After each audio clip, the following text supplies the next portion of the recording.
अब हम जो स्टार्ट कर रहे हैं वो है बेटा किरचॉफ लॉ के क्वेश्चन। किरचॉफ लॉ का मैं क्वेश्चन समझा रहा हूँ। सबसे पहला क्वेश्चन नंबर 1।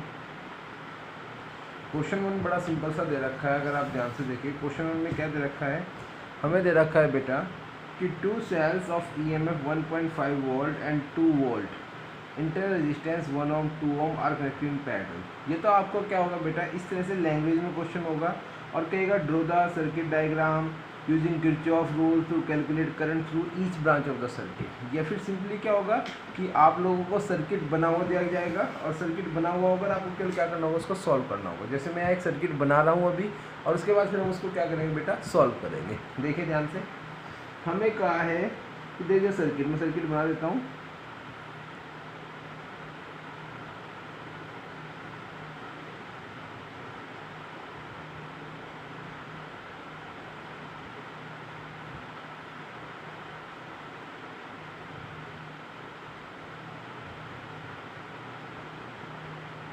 बहुत कॉम्प्लिकेटेड सर्किट्स आते हैं और उन कॉम्प्लिकेटेड सर्किट्स को हमें सॉल्व करना होता है। ये रेजिस्टेंस दे रखा है बेटा 1 ओम, ये रेजिस्टेंस दे रखा है 2 ओम।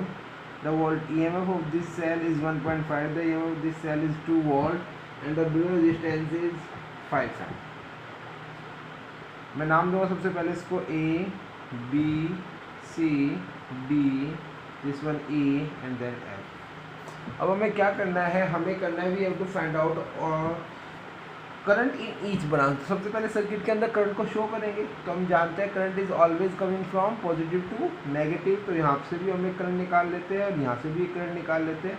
इस करंट को नाम दिया I1 और इस करंट को क्या नाम दे रहे बेटा, I2। देखिए ध्यान से, जब ये करंट इस पॉइंट पे आएगी तो ये इधर से तो it will go from this side. यहाँ की जो करंट है उसको नाम देते हैं I3 और एरो लगा दीजिए बेटा। यहाँ से कौन सी करंट जा रही है, I3। यहाँ से भी कौन सी करंट जा रही है, I3। एट दिस पॉइंट जितनी करंट इस सेल ने दी थी उसके पास वापस पहुँच जाएगी, ऊपर वाली सेल ने जितनी करंट दी थी उसके पास वापस पहुँच जाएगी and the representation is done. सबसे पहले हम क्या लगाएंगे, बाय KCL। तो सबसे पहला काम क्या है आपका कि you have to point all the, you have to naming. आपको क्या करना है, नेमिंग करना है ABCDEF ऐसे करके, और जितने भी पॉइंट्स बन रहे हैं मैच के अंदर। फिर आपको क्या करना है बेटा, फिर आपको करंट की डायरेक्शन को शो करना है। जैसे मैंने शो किया कि पॉजिटिव से नेगेटिव की तरफ निकलती है, इस तरह से। उसके बाद सबसे पहले आपको लगाना है KCL। तो KCL कहाँ लगता है, एट जंक्शन। अब ध्यान से देखिए, इस क्वेश्चन, इस फिगर के अंदर जंक्शन कहाँ है, जंक्शन है तो F है या C है। तो मैं लगा देता हूँ बेटा, किसी एक पे लगा लीजिए, एट F। क्या कहते हैं जंक्शन लो कि total sum of current is equal to 0। But sign के साथ, साइन क्या कहता था, आने वाली करंट पॉजिटिव और जाने वाली current negative. If the current come then it will take positive, if the current leave then it take negative. तो ध्यान से देखिए, F के ऊपर I1 और I2 आ रही है, they are the entering current and the I3 current is leaving current. तो जो करंट आ रही है उसको हम कैसे लेंगे, पॉजिटिव, एंड जो करंट लीव कर रही है उसको हम कैसे लेंगे बेटा, नेगेटिव। और टोटल सम किसके इक्वल, 0। यहाँ से इक्वेशन बन के आ जाएगी I1 plus I2 is equal to minus का I3 इधर जाकर कैसे हो जाएगा, positive. Equation number 1। This is the first equation of Kirchhoff law. Now by KVL लगाते हैं। KVL किस में लगता है बेटा, लूप में। आप लूप ले लीजिए, मैंने पहले ही कहा था लूप कैसे मान सकते हो, तो मैं लूप ले रहा हूँ ABCFA। कैसे लिया मैंने, कुछ इस तरह से, इस डायरेक्शन में। आप कोई सी डायरेक्शन ले सकते हो, उसमें कोई प्रॉब्लम की बात नहीं है। तो जैसे इस डायरेक्शन में लेते हैं, we are starting from A। चलिए जी, मैंने आपको पहले बताया था KVL क्या कहता है, एक साइड आपको प्रोडक्ट करनी है करंट और रेजिस्टेंस की, और दूसरी साइड आपको सम करना है बेटा EMF को। साइन कन्वेक्शन के साथ अगर करंट सेम डायरेक्शन में in the direction of loop तो taken as positive, opposite direction तो टेकन एज नेगेटिव। तो चलिए A से चलते हैं। देखिए, I am going from A to B। Loop के डायरेक्शन के अकॉर्डिंग A से कहाँ जाना है, B पे। तो A से B जा रहा हूँ, तो सबसे पहले मेरे सामने बैटरी आती है and we are going from positive to negative. मैंने कहा था if we go from positive to negative तो जिस तरफ जाते हैं उसका साइन लेंगे। तो सबसे पहले इस साइड EMF ले लेते हैं -1.5। आगे चलो, it is there is a resistance, ये रेजिस्टेंस है यहाँ पे, और एक करंट है I1। I am going from A to B but the current comes from B to A in the opposite direction. तो हम क्या करेंगे, नेगेटिव लेंगे। किसकी प्रोडक्ट बेटा, करंट की। करंट है I1 और रेजिस्टेंस कितना है, 1। तो इसके साथ क्या कर देंगे, इसकी मल्टीप्लाई। चलिए आगे, B टू C करंट है but there is no resistance. Now we have to go from C to F। जैसे मैं C2F जा रहा हूँ तो it is current I2 and the resistance is, देखो मैं ऐसे जा रहा हूँ C2F, CF जाना है ना मुझे, तो मैं ऐसे जा रहा हूँ C2F। तो व्हाट वी ऑब्जर्व, हमने क्या देखा, C2F जाने में I2 और 2 पड़ रहा है लेकिन सेम डायरेक्शन, तो हम क्या लिखेंगे प्लस के I2 और मल्टीप्लाई किसके साथ बेटा 2 के साथ। Now we are going from, now again a battery comes in the circuit, तो बैटरी जैसे आ जाते हैं। Now we are going from C2F negative to positive, तो जब माइनस से प्लस की तरफ जाते हैं तो मैंने कहा जिस साइड जाते हैं उसका साइन लेंगे, तो प्लस का कितना आ जाएगा बेटा 2 वोल्ट। एंड अगेन F2A ऊपर चले गए, there is no sign, F2A there is no current, current है लेकिन कोई रेजिस्टेंस नहीं है। तो हमारे पास इक्वेशन बन के है जिसको मैं सिंपली लिख देता हूँ कि 2I2 माइनस के I1 इक्वल टू 2 माइनस 1.5 कितना बचेगा बेटा 0.5, इक्वेशन नंबर 2। क्लियर यहाँ तक की बातें। अब हम आगे चले तो एक और इक्वेशन बनाते हैं। The equation is by KVL। अब दूसरा लूप ले लीजिए, लूप ले लीजिए नीचे वाला, इट्स योर चॉइस। मैं यहाँ पे जो लूप लूँगा वो लूँगा बेटा FCDEF, जैसे मैंने यहाँ पे लिख दिया FCDEF। क्लियर। अब हम क्या करेंगे, अब हम लूप के अगेन जो अभी किया सेम वैसे ही करेंगे। फॉर्मूला हमारे सामने ही है कि sum of IR is equal to sum of EMF। Start करें तो देखिए ध्यान से, इस सर्किट के अंदर जब मैं F से C की साइड जा रहा हूँ तो सबसे पहले बैटरी आती है। We are going from positive to negative, so will take minus के 2।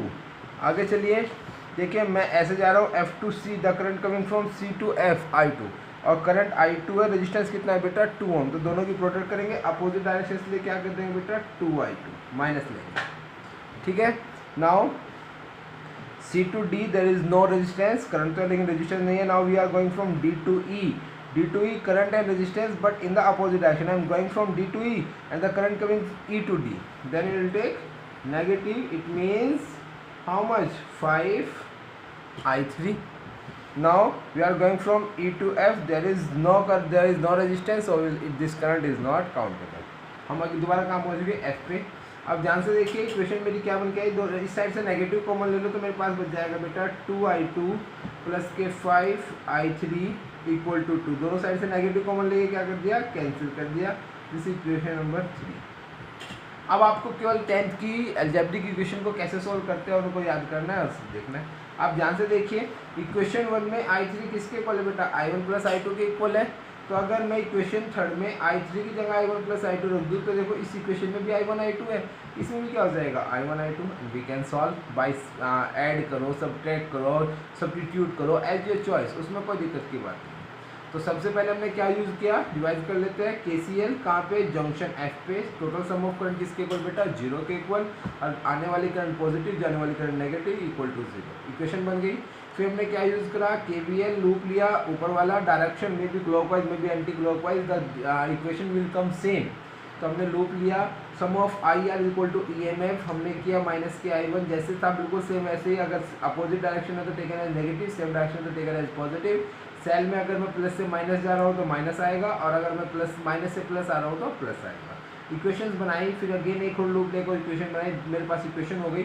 अब मैं नेक्स्ट पेज पे इक्वेशन को लिख लेता हूँ और उनको सॉल्व कर देता हूँ। The first equation is I1 plus I2 is equal to I3.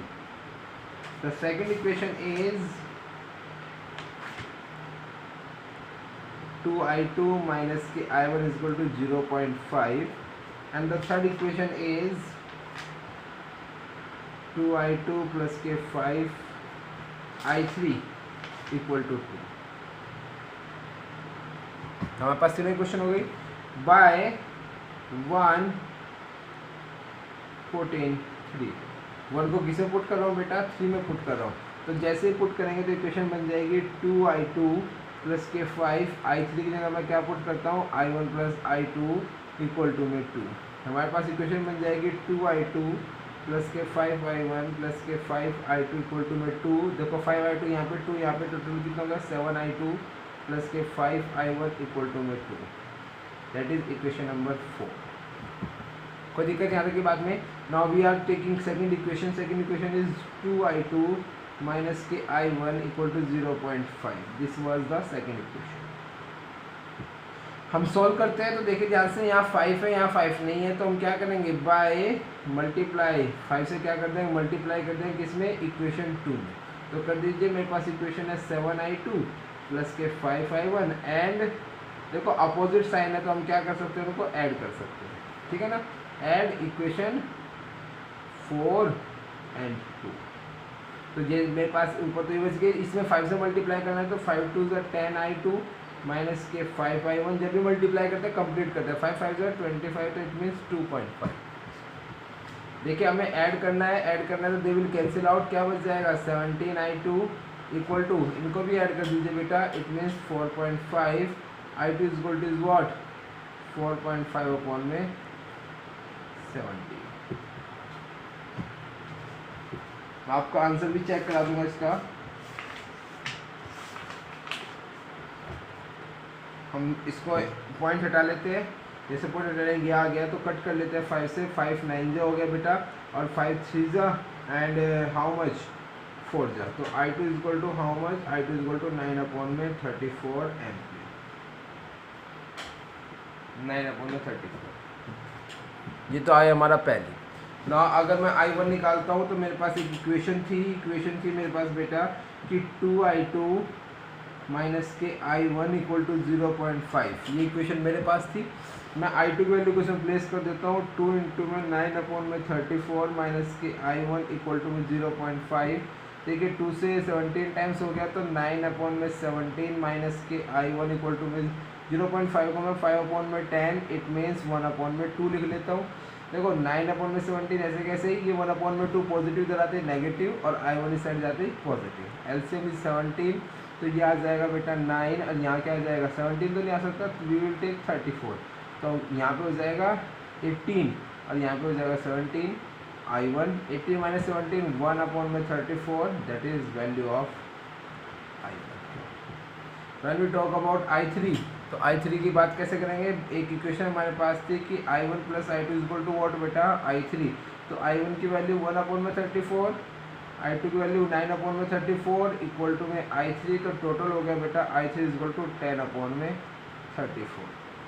तो we will get all the 3 answers, the current i3, the current i1 and the current i2। तो ऐसे आपको एक क्वेश्चन करना है, क्वेश्चन लेंथी जरूर पड़ जाता है, लेकिन क्वेश्चन अगर पेपर में आता है तो it will give you definitely a good marks, अगर आप गलती ना करें, पेपर में आने के चांसेस बहुत ज़्यादा है, ठीक है बेटा। एक क्वेश्चन आ ही जाता है, किरचॉफ का यूज़ कहीं ना कहीं हो ही जाता है। तो इस तरह का कॉम्प्लिकेटेड सर्किट को सबसे KCL KVL इक्वेशन बनाइए और इक्वेशन बना के बस उसमें फिर मैथमेटिक्स लगा दीजिए कि इक्वेशंस को कंपेयर कीजिए, पुट कीजिए, सॉल्व कीजिए, सॉल्व करके आप आंसर फाइंड आउट कर सकते हैं। यही आंसर है, देखिए बुक के अंदर भी, कि अगर मैं बात करूँ i1 1 अपॉन में 34, i2 9 अपॉन में 34 and i3 is equal to 10 upon में 34, दैट इज द आंसर। उसके बाद जो कुछ भी पूछे पोटेंशियल वगैरह वो हम इजीली फाइंड आउट कर सकते हैं, पोटेंशियल तो हम इजीली फाइंड आउट कर सकते हैं, लेकिन करंट सबसे मेन था। तो ये था बेटा हमारा आज का क्वेश्चन एग्जाम्पल 1। अब हम बात करेंगे दूसरे एग्जाम्पल की इन द नेक्स्ट वीडियो।